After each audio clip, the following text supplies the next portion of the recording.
Bonjour à tous et à toutes, je suis Jérémy Wauquiez, le président et le fondateur d'Alira et aujourd'hui je vous présente le débrief de la semaine d'Alira.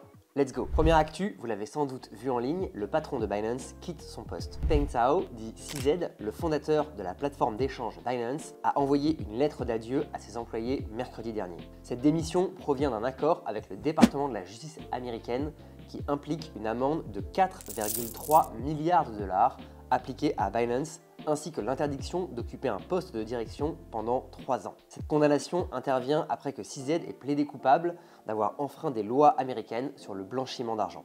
Il comparaîtra prochainement devant un tribunal fédéral de Manhattan et risque jusqu'à 18 mois de prison ainsi qu'une amende personnelle de 50 millions de dollars. Deuxième news, Mongox va rendre l'argent. Mongox, la plateforme d'échange de crypto-monnaies qui avait fait faillite en 2014 après un hack de 850 000 bitcoins, a envoyé un mail expliquant que ses créanciers sont sur le point d'être remboursés. Le curateur Nobuaku Kobayashi a confirmé le début des versements en espèces cette année pour ceux dont les demandes ont été approuvées. Et le processus s'étendra jusqu'en 2024. Le calendrier précis reste à déterminer étant donné le grand nombre de créanciers et types de remboursement. Le plan mentionne des paiements en espèces uniquement, excluant la distribution de Bitcoin malgré les actifs détenus par Mongox. Troisième news, c'est le hack sur HTX et sur EcoChain. La plateforme d'échange HTX a été victime d'un hack de 12,5 millions de dollars mercredi dernier et le bridge du réseau EcoChain a accusé lui une perte d'environ 86 millions de dollars le même jour. Selon plusieurs sociétés de sécurité, les deux hacks ont été possibles en raison de clés privées compromises. Justin Sun a confirmé l'incident et HTX a suspendu les retraits et les dépôts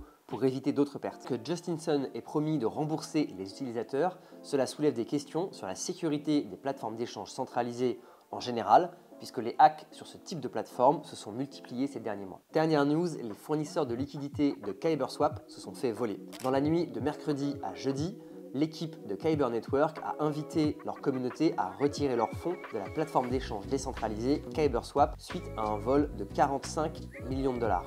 D'après Defilama, l'adresse incriminée a des cryptos répartis sur plusieurs blockchains, principalement de l'ETH, et a ciblé uniquement les fonds des fournisseurs de liquidités. L'enquête étant toujours en cours, Kyber ne donne pas plus d'informations et recommande de retirer ses fonds du protocole et de ses forks par sécurité. Avec des retraits massifs suite au hack, la valeur totale verrouillée sur le protocole a chuté de 83%. Merci à vous d'avoir suivi ce débrief de la semaine. Nous reviendrons vendredi prochain pour un nouveau débrief.